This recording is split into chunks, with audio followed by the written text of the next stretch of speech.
ಕ್ರಿಸ್ತಶಕ ಪೂರ್ವ 5000ದಿಂದನೂ ಇದು ಅದ ಅನ್ನೋದು ಸಾಕಷ್ಟು ಗೊತ್ತು. ಆರ್ಯರು ಹೊರಗಿನಿಂದ ಬಂದವರಲ್ಲ, ಇಲ್ಲಿಯೇ ಹುಟ್ಟಿ ಬೆಳೆದವರು. ಸಪ್ತ ಸಿಂಧು ಪ್ರದೇಶ, ಆ ಸಪ್ತ ಸಿಂಧು ಪ್ರದೇಶದಲ್ಲಿ ಹುಟ್ಟಿದವರು ಆರ್ಯರು. ಈ ಸಪ್ತ ಸಿಂಧು ಪ್ರದೇಶ ಅನ್ನೋದಕ್ಕಿಂತಲೂ ಮೊದಲು ನಾವು ಈ ಭೂಮಿಯ ಸೃಷ್ಟಿಯನ್ನು ಸ್ವಲ್ಪ ವಿಚಾರ ಮಾಡೋಣ. ಏನೂ ಇಲ್ಲದಾಗ ಪರಮಾತ್ಮ ಅಥವಾ ನಿರಾಕಾರ ನಿರ್ಗುಣ ಬ್ರಹ್ಮ ಇದ್ದೂ ಇಲ್ಲದಂತೆ ಇದ್ದ. ಆ ಸಮಯದೊಳಗೆ ಬಹುದಿನಗಳಿಂದ ಬೇಸತ್ತೋ ಅಥವಾ ಸೃಷ್ಟಿ ಆಡಬೇಕಂತೋ ಅಥವಾ ಲೀಲೆ ಮಾಡಬೇಕಂತೋ ಏನೋ ಒಂದು ಸಣ್ಣ ಸಂವೇದನೆ ಬಂತು. ಈಗ ನಾವು ಉಸಿರಾಡಿಸುವಾಗ ಹೆಂಗಂತೀವಿ, ಶಂ ಹಮ್ ಉಸಿರಾಟ ಬಂದಂಗೆ ಆಗ್ತದೆ. ಆ ಸಮಯದಾಗ ಒಂದು ಉಸಿರು ಹುಟ್ಟುತ್ತದೆ, ಅದು ಶ. ಆ ಶ ಹುಟ್ಟಿ ಅದರದ್ದೇ ಬೆಳಕಾಗ್ತದೆ ರ. ಅದು ಎರಡೂ ಕೂಡಿ ಆಶೀರ್ವಾದ ರೂಪದಲ್ಲಿ ಪರಮಾಣುಗಳ ರಚನೆ ಆಗ್ತದೆ, ಅದು ಶ್ರೀ. ಶ್ರೀಕಾರ, ಶಿವದ ಪ್ರಣವಾಕ್ಷರವೇ ಶ್ರೀಕಾರ. ಓಂಕಾರಕ್ಕಿಂತಲೂ ಮೊದಲು ಹುಟ್ಟಿತ್ತು. ಆ ಶ್ರೀಕಾರದಿಂದ ಪರಮಾಣುಗಳು ಹುಟ್ಟಿ ಮುಂದೂಡಿತು. ಪರಮಾಣುಗಳು ಹುಟ್ಟಿ ಚಲನೆ ಶುರುವಾಯಿತು, ದೂರ ಹೋದು ಆಕರ್ಷಣೆಗೆ ಬಂದು ಹಿರಣ್ಯ ಗರ್ಭ ಆಯಿತು. ದೊಡ್ಡದೊಂದು ಬಂಗಾರದ ತತ್ತಿ ಆಯಿತು. ಆ ತತ್ತಿಯಾಗಿ ಬೆಳೆದಾಗ ಅದು ಎಷ್ಟು ಗಟ್ಟಿ ಆಯಿತು ಅಂದ್ರೆ, ಒಂದು ಸಣ್ಣ ಮ್ಯಾಚ್ ಬಾಕ್ಸಿನೊಳಗೆ 10 ಟನ್ ಭಾರ ಆಗುವಷ್ಟು ಗಟ್ಟಿ ಆಯಿತು. ಗಟ್ಟಿಯಾಗಿ ಒಡೀತು. ಒಡೆದಾಗ ಬಟ್ಟ ಬಯಲು ಅಥವಾ ಬಿತ್ತಿ ಚಿತ್ತಾರಗೊಂಡಿತು. ನಕ್ಷತ್ರಗಳಾದವು, ಎಲ್ಲ ಅದು. ಅದರೊಳಗೆ ಭೂಮಿನೂ ಆಯಿತು. ಭೂಮಿನೂ ಬೆಂಕಿ ಅಂಗನೇ ಇತ್ತು. ಕ್ರಮೇಣ ಆರಿ ನೀರಾಯಿತು. ನೀರಿನಿಂದ ಭೂಮಿ ಮ್ಯಾಲೆ ಬಂತು. ಆ ಮ್ಯಾಲೆ ಬಂದ ಭೂಮಿಯೊಳಗೆ ಅತಿ ಎತ್ತರದ ಪ್ರದೇಶ ಅಂದ್ರೆ ಭರತ ಭೂಮಿ. ಜಂಬುದ್ವೀಪ ನವಕಂಡ ಪೃಥ್ವಿ ಭರತ ಭೂಮಿ. ಆ ಭರತ ಭೂಮಿಯ ಕಾಶ್ಮೀರ ಭಾಗ. ಕಾಶ್ಮೀರ ಭಾಗದ ಇವತ್ತು ನೀವು ಏನು ಕೈಲಾಸ ಪರ್ವತವನ್ನು ನೋಡ್ತೀರಿ, ಅದರ ಪಶ್ಚಿಮದ ಭಾಗ ಹಿಡ್ಕೊಂಡು ಸಿಂಧೂ ಡ್ಯಾನೂಬ್ ನದಿಯವರೆಗಿನ ಭಾಗ. ಸಿಂಧು ಅಷ್ಟೇ ಅನ್ನೋಣ ಅಂತ, ಅದು ಸಪ್ತ ಸಿಂಧು ಪ್ರದೇಶ. ಮನುಷ್ಯರಿದ್ದಿದ್ದಿಲ್ಲ, ಏಕಜೀವಿಗಳು ಹುಟ್ಟೋದು ನೀರಿದಾಗ, ಬಹುಜೀವಿಗಳಾದವು. ನೀರೊಳಗಿನ ಪ್ರಾಣಿ, ನೆಲದ ಮೇಲಿನ ಪ್ರಾಣಿ, ಎರಡೂ ಕಡೆ ಆಯಿತು. ಪಕ್ಷಿಗಳಾದವು, ಪ್ರಾಣಿಗಳಾದವು, ಬೆಳೀತು ಜೀವ. ಆ ಮನುಷ್ಯ ಜೀವದೊಳಗೆ ಮಂಗನಿಂದ ಮಾನವ ಆಗ್ಯಾನ. ಎಲ್ಲರೂ ಏನು ಮಾಡ್ತಾರೆ, ಹೆಚ್ಚು ಜನ ಮೂಲತಃ ಮನುಷ್ಯ ಮಾಂಸಾಹಾರಿ ಅಂತಾರೆ. ಅಲ್ಲ, ಶುದ್ಧ ಶಾಕಾಹಾರಿ. ಯಾಕಂದ್ರೆ ಮಂಗನಿಂದ ಮಾನವ ಆಗ. ಮಂಗಗಳು ಯಾವುವು ಮಾಂಸಾಹಾರಿಗಳಲ್ಲ. ಹೀಗಾಗಿ ಬೆಳೀತು ಅಲ್ಲಿ ಮಂಗಗಳಿಂದ ಮಾನವ ಬೆಳೆದ. ಅವನ ಬೆಳವಣಿಗೆ ಸಮಯದಾಗ ಈ ಸಪ್ತಸಿಂಧು ಪ್ರದೇಶ ಹಂಗಿತ್ತು. ಇದನ್ನ ಹಾಸ್ಯನೂ ಮಾಡಬೇಡ್ರಿ, ನಗುಬೇಡ್ರಿ. ಯಾಕೆ ಹೇಳ್ತೀನಿ ಅಂದ್ರೆ, ವರ್ಷದಲ್ಲಿ ಭಾರತದ ಮೂಲ ನಿವಾಸಿಗಳಲ್ಲಿ ಎಲ್ಲ ಸಂಶೋಧಕರು ಗೊಂಡರು ಬರ್ತಾರೆ, ಹಲವಾರು ಬರ್ತಾರೆ. ಆದರೂ ಸಹಿತ ಮುಂಡರು ಮೊದಲಿಗರು.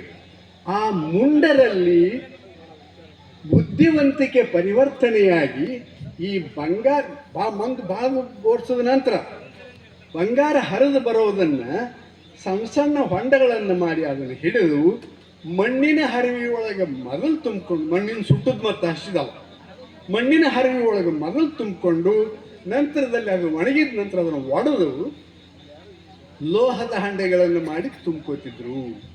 ಈ ಮುಂಡರೆ ಹಂಡೆಯವರು. ಇದಕ್ಕೆ ಆಧಾರಗಳು ಎಲ್ಲಿ ಸಿಗ್ತಾವ? ಸುಳ್ಳು ಹೇಳ್ಬೇಡ್ರಿ. ದ ಇಂಡಿಯಾ ದೇ ಸಾ ಅಂಥೇಳಿ ಬಹಳ ಮಂದಿ ಪ್ರವಾಸಿಗರು ಭಾರತಕ್ಕೆ ಬಂದವರು ಬರೆದಿದ್ದಾರೆ. ಕ್ರಿಸ್ತ ಶಕ ಪೂರ್ವ 980ರಿಂದ ಕ್ರಿಸ್ತ ಶಕ 18ನೇ ಇಸ್ವಿವರೆಗೂ ಬಂದವರು ಬರೆದಿದ್ದಾರೆ. ಅವು ಇಂಗ್ಲೀಷ್ದಾಗ ಮಾಡ್ಯಾರ. ಮೀನಾಕ್ಷಿ ಜೈನ್ ಅನ್ನುವಂಥವ್ರು ಇಬ್ಬರು ಅಕ್ಕ ತಂಗಿಯರು ಕೂಡಿ ಮಾಡ್ಯಾರ. ದೊಡ್ಡ ಹಾಲು 4 ಅದಾವ, ಅಲ್ಲಿ ಸಿಗ್ತದೆ. ಇಲ್ಲಿ ಇದನ್ನು ಯಾಕೆ ಹೇಳಿಕತ್ತೀನಿ ಅಂದರೆ, ಈ ಹಂಡೆಯವರು ಅನ್ನುವವರು ಭಾರತದ ಮೂಲ ನಿವಾಸಿಗಳಿಂದ ಬಂದವರು, ಆರ್ಯರಿಂದ ಬಂದವರು, ಆರ್ಯರು ಇಲ್ಲೇ ಹುಟ್ಟಿದವರು. ಇದಕ್ಕೆ ಇವು ಇಷ್ಟೇ ಅಲ್ಲ. ಇವ ಯಾರು ಇವ ರೀ ಮನ್ರೋ ಏನು ಹೇಳ್ತಾನಂದ್ರೆ, from the age of Manu until this day the settlements have been made either with or through the Handes ಅಂತಾನೆ. ಅದನ್ನೇ ರೆಫರೆನ್ಸ್ ತಗೊಂಡು ನಮ್ಮ ಸಿ ಪಿ ಬ್ರೌನರು ಸಾಕಷ್ಟು ಉದಾಹರಣೆಗಳನ್ನು ಕೊಟ್ಟಾರ. ಅದರೊಳಗೂ ಸಹಿತ ಇವರು ಭಾಳ ಪುರಾತನರು ಅನ್ನೋದಕ್ಕೆ ಮರಾಠ ಅರಸನು ಹೇಳ್ಯಾನ. ಇಲ್ಲಿ ಹಂಡೆ ಅರಸರು ಅನ್ನುವರು ಭಾಳ ಪುರಾತನರು. ಇದು ಇನ್ನೊಂದು ಸ್ವಲ್ಪ ಮುಂದೆ ಹೋದರೆ ನಮಗೆ ಮೆಗಾಸ್ತನಿಸ್ ತನ್ನ ಇಂಡಿಕಾ ಗ್ರಂಥದಾಗ ಹೇಳ್ಯಾನ, ಹಂಡೆ ಅರಸು ವಂಶದವರು ಆ ಮೂಲ ನಿವಾಸಿಗಳಲ್ಲಿ ಬಹಳ ಪ್ರಬಲರಾಗಿದ್ದರು. ಅವರಲ್ಲಿ 30 ಪಟ್ಟಣಗಳಿದ್ದು, ಅಲ್ಲಿ ಆ ಸಪ್ತ ಸಿಂಧು ಪ್ರದೇಶದಲ್ಲಿ 30 ಪಟ್ಟಣಗಳಿದ್ದು, ಆನೆಯ ಸಂಖ್ಯೆನೂ ಇತ್ತು, ಕುದುರೆ ಸಂಖ್ಯೆನೂ ಇತ್ತು, ಕಾಲ್ದಳನೂ ಇತ್ತು, ಪ್ರಬಲರಾಗಿದ್ದರು ಅಂತ ಯಾರು ಇಂಡಿಕಾ ಗ್ರಂಥದೊಳಗೆ ಕಾಣಿಸ್ತಾ ಮೆಗಾಸ್ತನಿಸ್.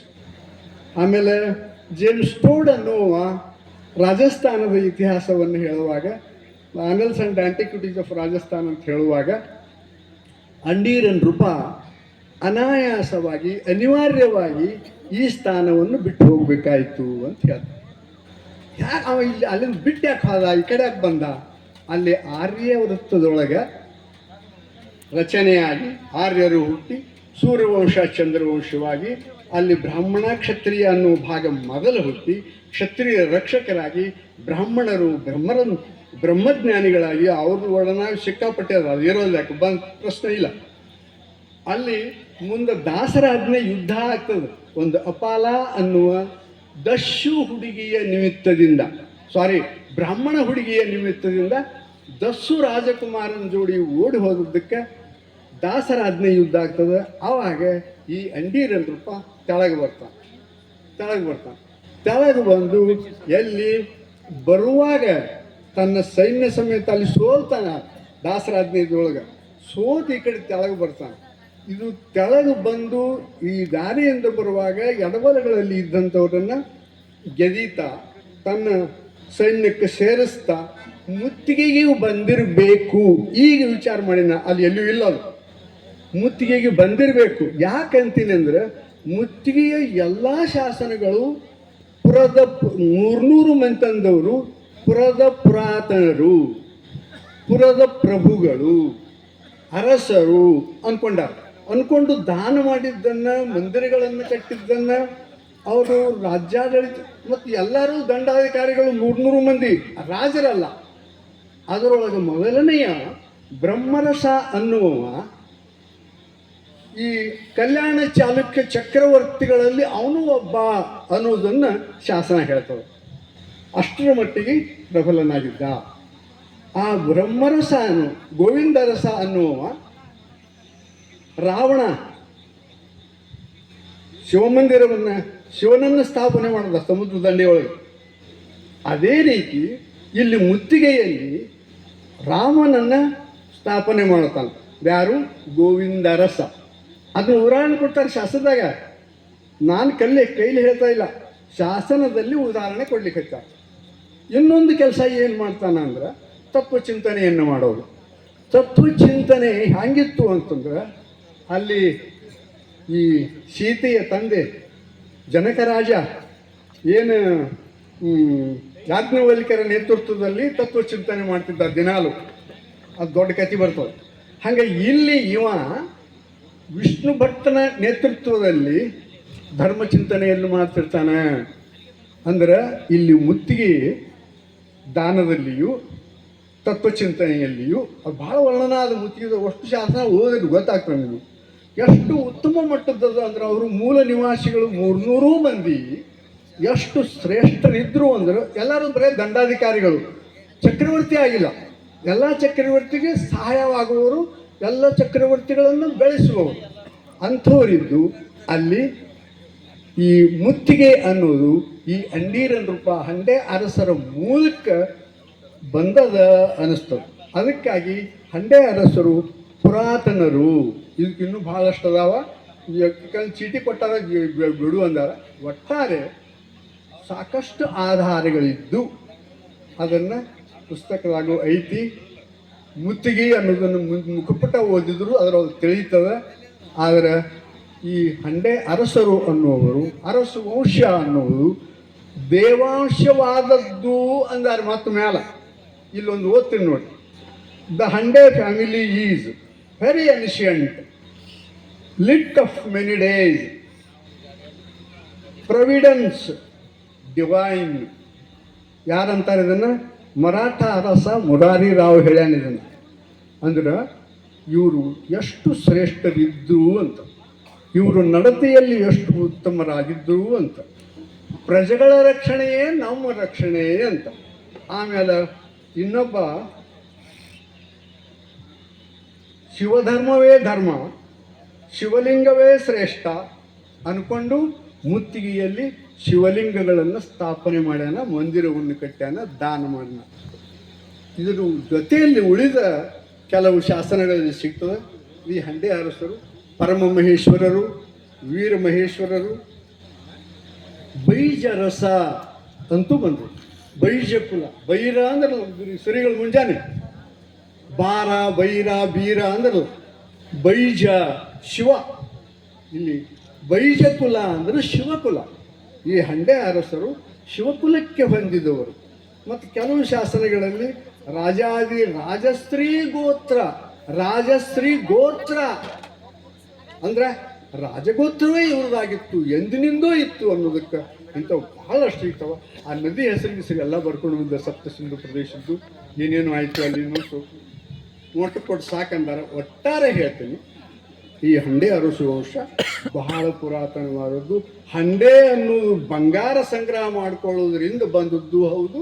ಅದರ ಜೊತೆಯಲ್ಲಿ ಅಗಸ್ತ್ಯರು ವರಾಹಲಾಂಛನವನ್ನು ಅಂಡೀರನ್ ರೂಪನಿಗೆ ಕೊಟ್ಟು ವಿಷ್ಣುವು ಹೇಗೆ ಭೂಮಿಯನ್ನು ನೀರಿನಿಂದ ತಂದು ರಕ್ಷಣೆ ಮಾಡಿದ್ನು, ಹಂಗೆ ನೀವು ಹಂಡೆ ಅರಸರು ನೀವು ಪ್ರಜೆಗಳನ್ನು ರಕ್ಷಣೆ ಮಾಡಬೇಕು.